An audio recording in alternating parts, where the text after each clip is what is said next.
Good morning, everyone, and welcome to Club Coaching. Today's topic is going to be on pricing property correctly. And this is something that oftentimes as agents, this is where our biggest challenge becomes. And part of it is because when we go and we look at a real estate property, depending on what your situation is and depending on how long you've been in the business, sometimes the property that you look at, you become emotionally attached to that particular property. And what happens is that our judgment becomes more biased than anything. And let me give you a good example. Let's say, for example, you're just jumping into the business of real estate, and you are currently either you own a home or you've been renting, right? So whatever it might be, you go in and now you've jumped into the business of real estate, and you go and you visit some of these properties. You get a chance to go on a listing appointment. You get a chance maybe to work with some buyers, and you see some of these properties. Some of the properties out there look really, really awesome. I mean, they're dressed up, they're ready to sell, and sometimes what happens internally, we look at these properties and we may wish, hey, maybe this is a property that I might want to have myself. This happens to everyone. And what happens is we get emotionally attached to the price of the property. So we start buying into why the property should be listed at the price that the seller suggests versus being listed at what the market is dictating. And this is really important because you got to really dig down inside yourself and understand what is our job as real estate professionals. Our job is to read the market, to look at what the market is doing, and to price a property correctly so that this way the property can get sold. And you can look this up if you want to, but according to the National Association of Realtors, if a property has been on the market for anywhere between 2 weeks to 3 weeks, and it's had no showings and no offers during those 2 to 3 weeks of being on the market, then you're probably about 10% above market value. And that's just the place to start. So if you have your house listed at $500,000, 10%, that's $50,000 that we have overpriced the home for. Because within the first 2 to 3 weeks, if you've had no showings and no offers, then this is something that you've got to look at. And then on top of that, the National Association of Realtors also states that if a property has been on the market for about 2 to 3 weeks and has at least 10 showings, but yet no offers, so you got to have at least 10 showings. So if you have people trickling in, that's okay, that's a positive thing, but it doesn't necessarily mean you've priced it correctly. But if you have at least 10 showings and no offers, then you're about 5 to 7% above market value. So you ask yourself, well, Rob, why is this important? Right now, some of us have humongous inventories of property on the market that are just not selling. And since those properties are not selling, the only thing we do in our own minds is we blame the market or we blame ourselves. And you're thinking in your mind, what do I need to do more? Do I need to hand out more flyers? Do I need to market this a lot better? You start spending money. You start putting ads in the newspaper. You start doing a whole bunch of stuff. I mean, you start having open houses 2 to 3 times during the week. I mean, you're working to get this property sold because obviously as independent contractors, you don't get paid unless the property gets sold. So here we are, there's this humongous amount of drama that's going on in our lives. We're feeling under pressure. The homeowner is looking at us as, hey, look, when I hired you, you said you were the professional. You said that you knew exactly what it is that you were doing. And you're thinking in your mind, the homeowner may not tell you this, but the stories that are in our minds are telling us this. Because what would we expect if we hired a real estate agent and then next thing you know, it's 2, 3 months, no showings, no offers, very little traffic. Would we want to keep that real estate agent? Would we really want to keep that person if you know that you have to move to Florida or you have to move to California, whatever your situation is, and you have a home and now you've put it on the market with this trusted individual that calls themselves a professional? How would you feel? And these stories, they come up in our own minds. And this is how we begin to feel over time. But the thing is, what we don't realize is that it boils down to one simple fact. And the simple fact is, did you price the home to sell when you started off? That's it. If all of us that are listening to this call today can understand and just grasp and just really humble yourselves out, put the ego to the side, and look at this one point. Did you price the home to sell? Okay? Ask yourself that question. Or did you price it to keep it on the market for a long period of time? Because those are really your only two choices. And when something is priced correctly, it will sell.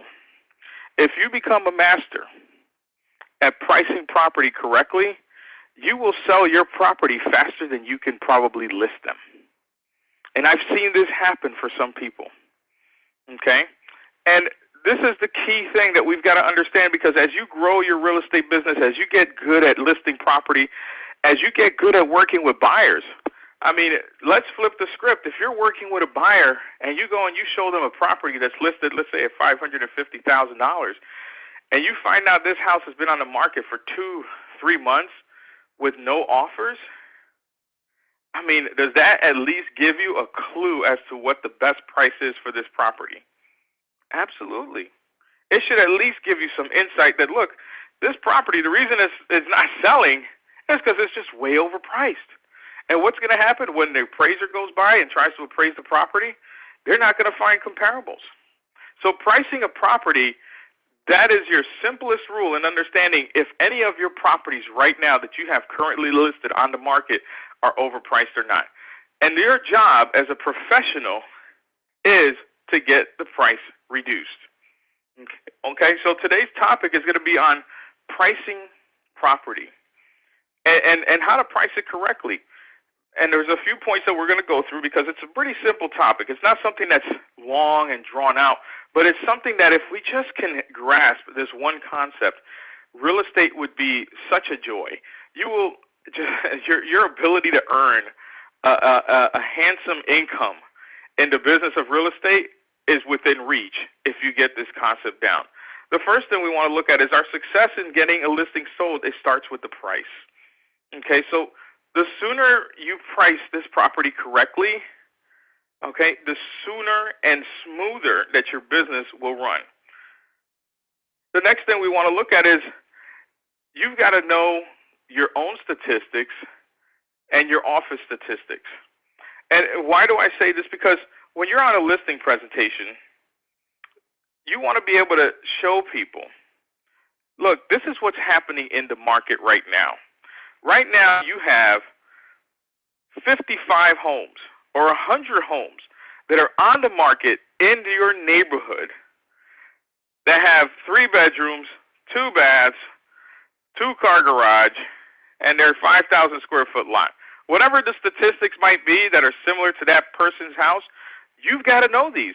And you've got to have these statistics with you when you go on a listing presentation, just in case there becomes an objection when it comes to price.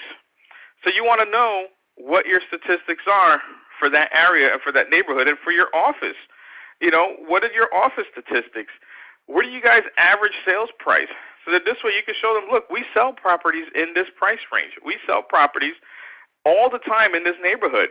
And this is the statistics. They're usually on the market within, between 30 to 60 days. Know what your statistics are for your office. The third thing we want to look at is the better you know the overall market statistics, the stronger you can become on both pricing and price reductions. Okay, this is a very important point. Do you know your market? Think about it. Do you really know what prices, what's the best price of a home in your area or the area that you're choosing to service? And this is a real important question because it's going to come up in discussions when it comes to your sellers. Now, does it mean that you know every street on the block? No. Does it mean that you know where every corner store is? Absolutely not.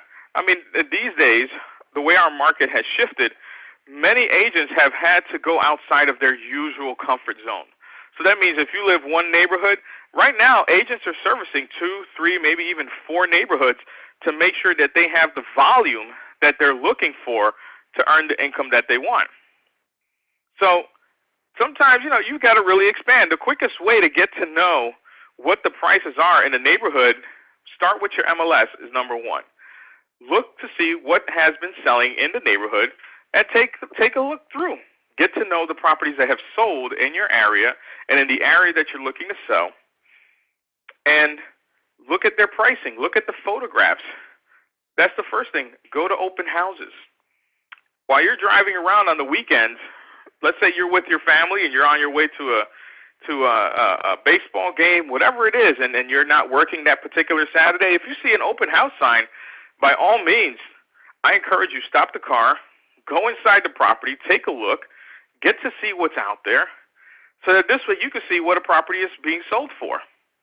And obviously, if it hasn't sold, then that gives you an idea that, look, the price is too high. So get a chance to do this. The next thing you want to do is tell them the truth. No matter how uncomfortable it becomes, okay, or no matter how much you are inclined not to hurt their feelings, your job is to tell them the truth. And in some instances, this could cost you the listing. And guess what? It's okay. It's totally fine. Yeah, I said it. It's totally fine, because when you speak the truth as a professional and you tell that homeowner, listen, the price that you're choosing to list this home for is $30,000, $40,000, $50,000 above market value, there's no advantage to you. What's going to happen is your home is going to become a tool to help sell someone else's house. So do you want to get your house sold, or do you want to become a tool to support somebody else's pricing on a property? Because when people see that overpriced property that you've listed, what do you think the buyers are going to do?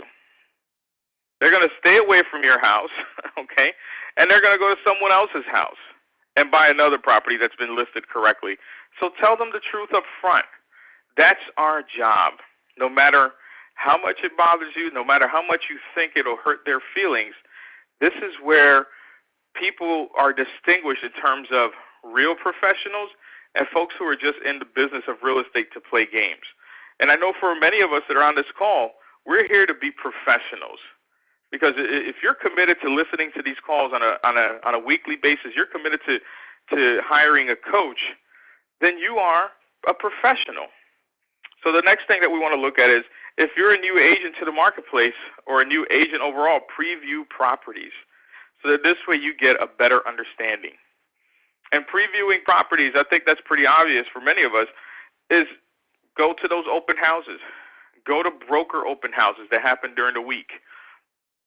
Call on properties that you're interested in and set up an appointment to go look at the property, because we're always working with buyers and sellers.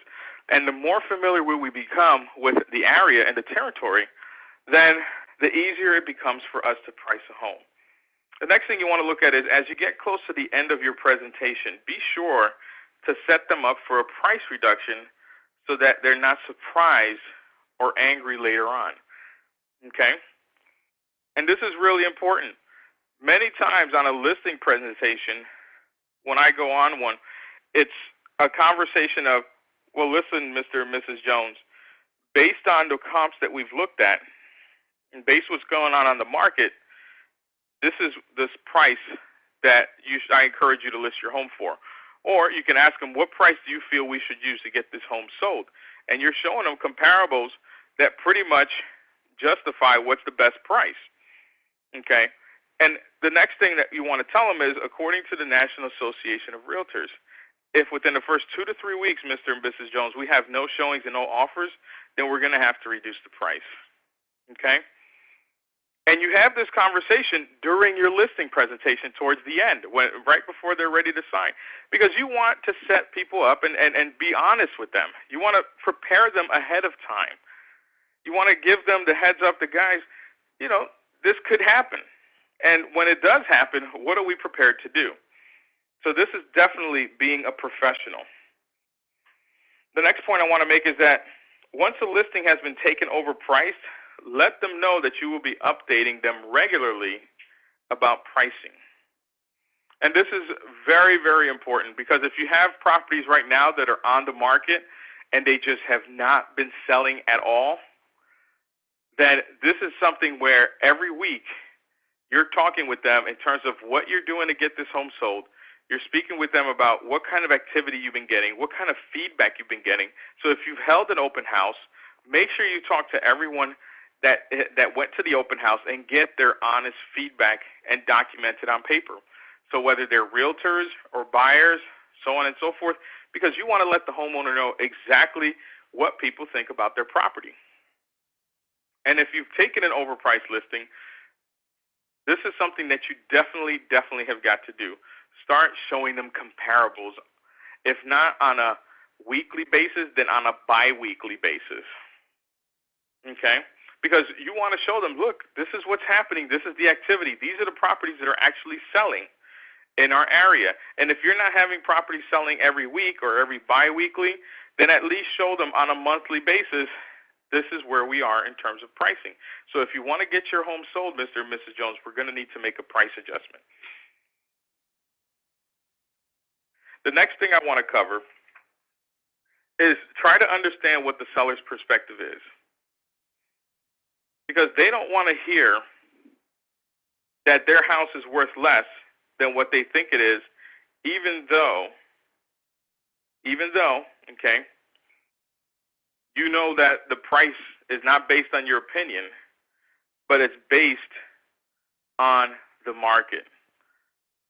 And this is where your comparable market analysis is so important. This is where having your numbers ready and prepared make the biggest difference. Because in this situation, you're just a messenger. You're just here to deliver the message. Hey, and you know what? Don't shoot the messenger. This is what the market is saying, Mr. and Mrs. Seller. Don't blame it on me. And you always want to bring people back to the comparables. Back to the comparables. Back to the comparables. Very, very important. Because when you do this, it eliminates the personal connection that you might have to the pricing of the property. And it also eliminates the fact that they may have a personal connection with you. They might think, well, look, you're just here to get a commission. You're just here to sell my house for nothing. No, it eliminates this. Always bring it back to the comparable market analysis. And if you do this from time to time, pretty much on every one of your listing presentations where it's needed that you have to bring people back to this fact, then you will definitely be successful in taking more listings.